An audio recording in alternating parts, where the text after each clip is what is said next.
That scenario would be extremely unlikely and would have major consequences because it violates international law and norms.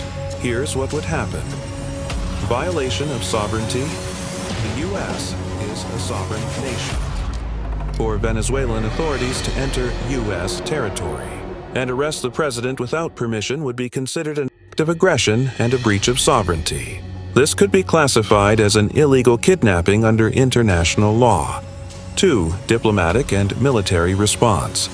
The U.S. government would respond immediately, likely with law enforcement and military intervention to prevent the arrest. If the Venezuelan agents succeeded and tried to leave U.S. soil, the U.S. would treat it as a hostile act, possibly triggering military retaliation. 3. International law heads of state, like the U.S. president, have absolute immunity under international law while in office. Any attempt to prosecute a sitting president in another country would be considered illegitimate and could lead to sanctions or even war. 4. Global consequences. This would cause a massive diplomatic crisis, possibly leading to severing of diplomatic ties, economic sanctions.